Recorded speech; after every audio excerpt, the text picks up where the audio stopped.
वाजिये वारी कीर्तनाची वारी। संतांची अन्यथा कर्तुम शक्ती जी म्हैसे म्हशीचा पुत्र रेडा रेड्याच्या मुखातून वेद बोलवले अभंगाचं प्रथम कर। हे म्हैसा पुत्रा मुखी बोलवणी श्रुती म्हैसा पुत्रा मुखी बोलवणी श्रुती म्हैसे पुत्रा मुखी बोलवणी श्रुती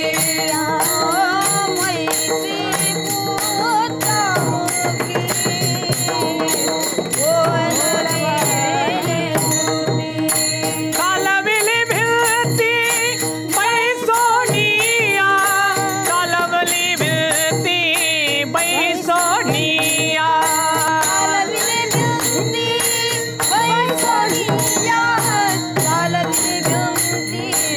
बैसोनिया हे नोहे हा सामान्य महिमाच ताचा नोहे हा सामान्य महिमाच ताचा हा सामान्य महिमाच ताचा नोहे हा सामान्य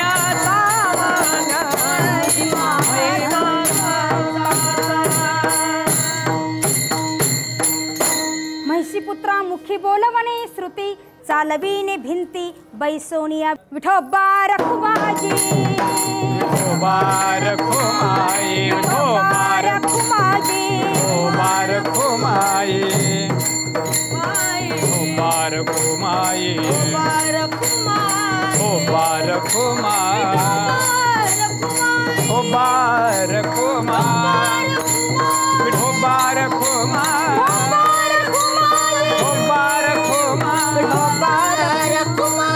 बारखुमाई विठो बारखुमाई विठो बारखुमाई विठो बारखुमाई विठो बारखुमाई विठो बारखुमाई विठो बारखुमाई विठो बारखुमाई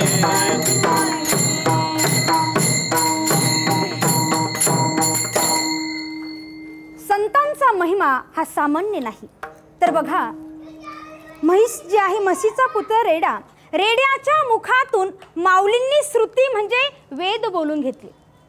निवृत्तीनाथ दादा सोपान काका मुक्ताबाई हे चौघे भावंड आहे एका संन्यासाची मुलं आहे म्हणून ब्राह्मण समाजाने त्यांना वाळीत टाकले आणि वाळीत टाकल्यानंतर पैठणला पाठवला शुद्ध पत्र घेण्यासाठी।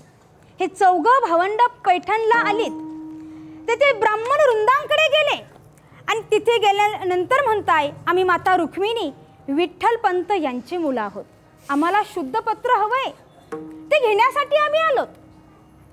ते लोकांनी ऐकलं आणि म्हणतात काय विठ्ठल पंत आणि रुक्मिणी त्यांची तुम्ही मुलं आहेत आणि तुम्हाला शुद्ध पत्र हवंय ठीक आहे प्रथम तुमचे नाव सांगा। प्रथमतः निवृत्तीनाथ दादाकडे पाहिलं आणि निवृत्तीनाथ दादाला विचारलं तुझं नाव रे? माझे नाव निवृत्ती आहे। निवृत्ती? अरे तू निवृत्त आहे मग निवृत्त असताना या प्रवृत्तीमध्ये कशाला आलास? टिंगल करता हसताय। मग सोपान काकाकडे पाहिलं तुझं? माझे नाव सोपान। सोपान म्हणजे सोप्पा आहे तू? अरे सोप्पा असताना मग अवघडामध्ये कशाला आलास? मुक्ताबाईकडे पाहिलं तुझं ग? माझे नाव मुक्त आहे। तू तर मुक्त आहे मुक्त असताना बंधनामध्ये कशाला आलीस? मग माऊलीकडे पाहिलं तुझं रे? माझे नाव ज्ञानेश्वर आहे। कुणी ज्ञानदेव म्हणतंय कुणी प्रेमाने ज्ञाना म्हणतंय कुणी ज्ञानोबा म्हणतंय। एक ब्राह्मण पुढे झाला आणि म्हणायला लागला एवढं ज्ञान झालंय का तुला? म्हणे माझं नाव ज्ञानेश्वर आहे। तेवढ्यामध्ये एक रेडा पखालीने पाणी वाहत होता आणि एका ब्राह्मणाने पाहिलं आणि पाहिल्यानंतर माऊलीला म्हणता ए ज्ञानोबा तुझं नाव ज्ञानोबा हा जो रेडा आहे ना याचं नाव हे ज्ञानोबा आहे। तुझं नाव ज्ञानोबा त्याचं नाव ज्ञानोबा मला एक सांग दोघांच्या नावात फरक काय?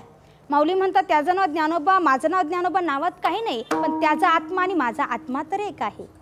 तेवढ्यात एका माणसाने रेड्याच्या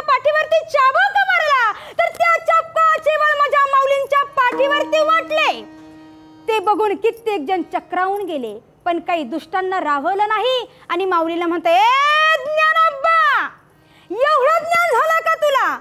म्हणे त्याचा आणि तुझा आत्मा एक आहे. मला एक सांग, तुला वेद बोलता येता?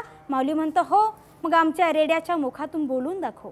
माऊली म्हणतात कुठला वेद बोलून दाखव? अरे ऋग्वेद बोलून दाखव, ऋग्वेद. माऊली पुढे झाले आणि रेड्याच्या मस्तकावरती हात ठेवला. ज्ञानदेव म्हणे बोल रे ऋग्वेद, ओंकार मूळ शब्द प्रणवाचा. माझ्या माऊलींनी रेड्याच्या मुखातून वेद बोलवले आणि निर्जीव भिंत चालवली. हा महिमा संतांचा सामान्य नाही. नो हा सामान्य महिमा संतांचा, नैवेद्य हातीचा मूर्ती जेवी. उदका माझी वह्या ठेवणे कोरड्या, दाखविणे रोकड्या विश्वजना.